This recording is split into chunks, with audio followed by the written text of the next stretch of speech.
ሰላም ጤና ይስጥልን የተወደዳችሁና የተከበራችሁ የንጋት መረጃ አድማጭ ተመልካቾቻችን እንደምናላችሁ ለዕለቱ ያዝናቸውን ሰበርና ወቅታዊ መረጃዎች ይዘን ቀርበናል። መረጃዎቻችን ቶሎ እንዲደርሷችሁ ዩቲዩብ ቻናላችንን ሰብስክራይብ፣ ላይክ፣ ሼር እያደረጋችሁ እስከ ፍጻሜያችን አብራችሁን ቆዩ።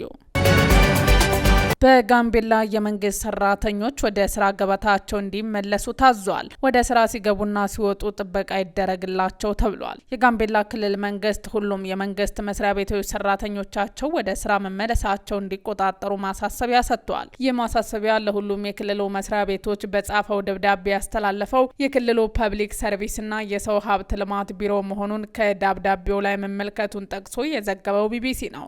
ቢሮ አሁንም የጸጥታ ስጋት ባለባቸው አካባቢዎች የመንግስት ሰራተኞች ወደ ስራ ሲገቡና ሲወጡ ጥበቃ እንዲደረግላቸው ማረጋገጫ መስጠቱን ዘገባው ጠቅሷል። የክልሉ መንግስት ሰራተኞች ወደ ስራ እንዲመለሱና መስሪያ ቤቶችም ሰራተኞቻቸው በስራ ገበታቸው ላይ መገኘታቸውን እንዲያረጋግጡ ያሳሰበው የመንግስት መስሪያ ቤቶች በተለይም በጋምቤላ ከተማ በኢታንግ ልዩ ወረዳና በጋምቤላ ወረዳ በተከሰተው ግጭት ሳቢያ ለ3 ሳምንታት ስራ አቁመው ከቆዩ በኋላ ነው። ሆኖም ግጭት ከተከሰተባቸው አካባቢዎች ቀስ በቀስ ወደ መረጋጋት መመለሳቸው የመንግስት ሰራተኞች ወደ ስራ እንዲመለሱ የክልሉ መንግስት መወሰኑን ቢሮው ገልጿልም ተብሏል።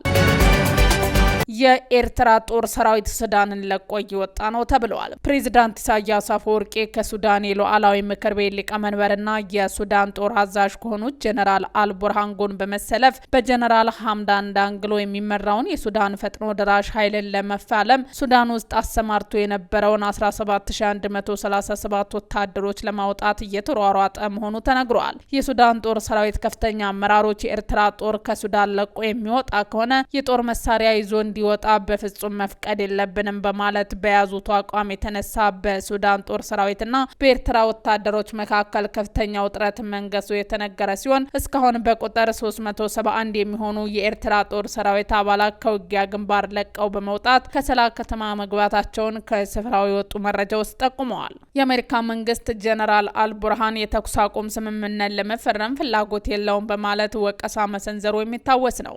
ኤርትራ የሰለጠኑ 5 ታጣቂ ኃይሎች ከአልቡርሃን ጎን የመዋጋት እቅዳቸውን መቀየራቸውም ተሰምተዋል። ከኤርትራና ከአልቡርሃን ጋር በመሰለፍ ቀደም ባሉ ጊዜያት የሄሚቲ የፈጣን ድጋፍ RSF ኃይሎች ለመዋጋት ነበር እነዚህን ኃይሎች ሲንቀሳቀሱና በፖርት ሱዳን የአልቡርሃን ጦር እንዲሁም በአስመራው መንግስት ተስፋ ተጥሎባቸው የነበረው። እንደ ዘገባዎቹ ሰልጥነውና ተመርቀው የነበሩት ኃይሎች የነጻነትና የፍትህ ህዝባዊ ግንባር በኤርትራ ግዛት ቀርማይካ ክልል ውስጥ የሚገኝ ብሔራዊ የፍትህና የልማት ንቅናቄና የአልቤጃ ኮንፈረንስ በኤርትራ ውስጥ ሉኪፕ ክልል ውስጥ የሚገኝ፣ በሌላ በኩል ደግሞ የምስራቅ ሱዳን የነጻነት ንቅናቄ በከለላ ከተማ ውስጥ ሰፍሮ የሚገኝ መሆናቸው ተገልጿል። በቅርቡም በምስራቅ ሱዳን እስከ ኢትዮጵያ ድንበር ውጊያ ለመክፈል ነበር ሲገለጽ የቆየው። ይሁንና ለዚህ የተዘጋጁት 5 ኃይሎች ለአልቡርሃን ተሰልፈው ከRSF ጋር ከመዋጋት ይልቅ ገለልተኝነት መምረጣቸው ነው የተሰማው። ምክንያት የተባለው ደግሞ የነዚህ ኃይሎች የእኔ እበልጥ ሽኩቻ እንዲሁም የኤርትራ አካሄድ የመጠራጠር አዝማሚያ በሱዳን ኃይሎችና በአልቡርሃን ጦር ውስጥ በሚገኘው ክፍሎች ጭምር አስጊ ስሜት እያሳደረ መሆኑ ነው የተጠቀሰው። ሰሞንኛው የሱዳን የኃይል አሰላለፍ ለአልቡርሃን ጦር ከፍተኛ አደጋና ክፍተት መፍጠሩ የተገለጸ ሲሆን የተለያዩ ግዛቶች በRSF ተነጥቆ የምስራቅ ድንበር አስጠብቆ ለመቆየት በነበረው የአልቡርሃን SAF ተስፋ ላይ የሚከብድ አደጋ የደነቀ መሆኑን የአካባቢው ምንጮች ተንትነዋል። የመቀለ ማዕከላዊ ፍርድ ቤት የፌዴራል ጠቅላይ ፍርድ ቤት ሰበር ችሎት የሰጠውን የእግድ ትዕዛዝ እንዲጸና አዘዘ።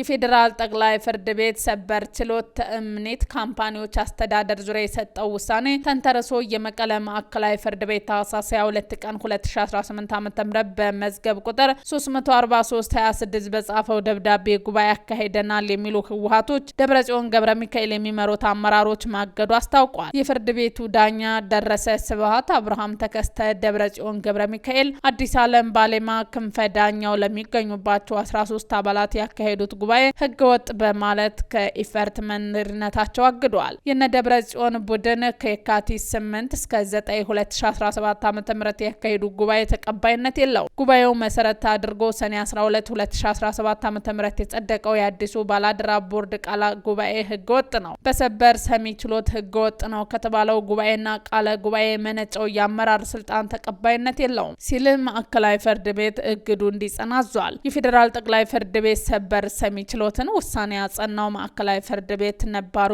የኤፈርት ካምፓኒ ባላደራ ቦርድና አመራር ስራውን እንዲቀጥል አዟል ሲል የቲኪቫ ኢትዮጵያ የመቀለ ቤተሰብ ዘግቧል። ጅቡቲ በሶማሊላንድ ሪፐብሊክ የሚገኘውን የቆንስላ ጽሕፈት ቤት ሙሉ ለሙሉ ዘጋች።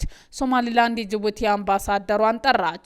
እስራኤል ለሶማሊላንድ ሪፐብሊክ በሰጠችው ሕጋዊ እውቅና ከሶማሊያ በላይ የተቆጣችው ጅቡቲ በሀርጌሳ የሚገኘውን የቆንስላ ጽሕፈት ቤቷን ሙሉ ለሙሉ ዘግታለች። በሌላ በኩል ሶማሊላንድ ሪፐብሊክ የጅቡቲ አምባሳደሯን ወደ ሀርጌሳ ጠርታለች። እስራኤል ለሶማሊላንድ ሪፐብሊክ ሕጋዊ እውቅና መስጠቷን ተከትሎ ጅቡቲ በከፍተኛ ተቃውሞ ውጤት ለመቀልበስ እየተንቀሳቀሰች ትገኛለች። የዛሬ 2 ዓመት ሶማሊላንድ ከኢትዮጵያ ጋር የፈረመችውን የመግባቢያ ስምምነት ተከትሎ በስምምነቱ ከፍተኛ ቅራቴ የነበረችው ጅቡቲ በሀርጌሳ የነበራትን የቆንስላ ኃላፊ መጥራቷ የሚታወስ ሲሆን ቆንስላው አገልግሎት መስጠቱን አቁሟል።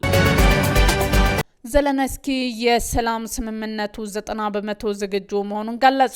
የዩክሬኑ ፕሬዝዳንት ቭላዲሚር ዘለንስኪ ከሩሲያ ጋር የሚደረገው ጦርነት ለማስቆም የሚያስችለው የሰላም ስምምነት 90% ዝግጁ ነው ሲሉ ተናግረዋል። ፕሬዝዳንቱ የአውሮፓውያኑን አዲስ ዓመት አስመልክቶ ያደረጉት ንግግር በአብዛኛው የሞስኮ ሙሉ ወረራ በመቃወም ላይ ያተኮረ ነበር። ዘለንስኪ እንዳሉት የቀረው 10% ስምምነት ለ4 ዓመታት የዘለቀውን ግጭት ለማስቆም የዩክሬንንና የአውሮፓን ዕጣ ፈንታ ይወስናል ብለዋል። ረቡዕ ዕለት ሞስኮ ዩክሬን በሰሜን ምዕራብ ሩሲያ በሚገኘው ቫልዳይ ሐይቅ ላይ የሚገኘውን የፑቲን የግል ቤት ኢላማ ለማድረግ ድሮኖችን እንደተጠቀመች የሚያሳይ ማስረጃ ይፋ አድርጋለች። ኪቭ ግን ክሱን አጥብቃ አስተባብላለች።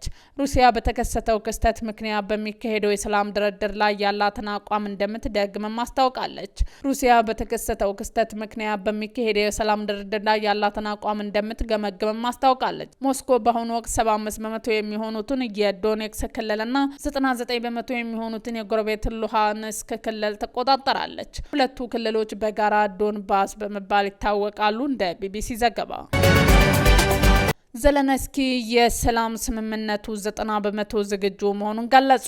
የዩክሬኑ ፕሬዝዳንት ቭላዲሚር ዘለንስኪ ከሩሲያ ጋር የሚደረገው ጦርነት ለማስቆም የሚያስችለው የሰላም ስምምነት 90% ዝግጁ ነው ሲሉ ተናግረዋል። ፕሬዝዳንቱ የአውሮፓውያኑን አዲስ ዓመት አስመልክቶ ያደረጉት ንግግር በአብዛኛው የሞስኮ ሙሉ ወረራ በመቃወም ላይ ያተኮረ ነበር። ዘለንስኪ እንዳሉት የቀረው 10% ስምምነት ለ4 ዓመታት የዘለቀውን ግጭት ለማስቆም የዩክሬንንና የአውሮፓን ዕጣ ፈንታ ይወስናል ብለዋል። ረቡዕ ዕለት ሞስኮ ዩክሬን በሰሜን ምዕራብ ሩሲያ በሚገኘው ቫልዳይ ሐይቅ ላይ የሚገኘውን የፑቲን የግል ቤት ኢላማ ለማድረግ ድሮኖችን እንደተጠቀመች የሚያሳይ ማስረጃ ይፋ አድርጋለች። ኪቭ ግን ክሱን አጥብቃ አስተባብላለች። ሩሲያ በተከሰተው ክስተት ምክንያት በሚካሄደው የሰላም ድርድር ላይ ያላትን አቋም እንደምትደግምም አስታውቃለች። ሩሲያ በተከሰተው ክስተት ምክንያት በሚካሄደው የሰላም ድርድር ላይ ያላትን አቋም እንደምትገመግምም አስታውቃለች። ሞስኮ በአሁኑ ወቅት 75% የሚሆኑትን የዶኔክስ ክልልና 99% የሚሆኑትን የጎረቤት ሉሃንስክ ክልል ተቆጣጠራለች። ሁለቱ ክልሎች በጋራ ዶንባስ በመባል ይታወቃሉ። እንደ ቢቢሲ ዘገባ ውድ አድማጭ ተመልካቾቻችን የዛሬ ዜናዎቻችን እነዚህን ይመስሉ ነበር። አብራችሁን ስለነበራችሁ ከልብ እናመሰግናለን። መልካም ቀን።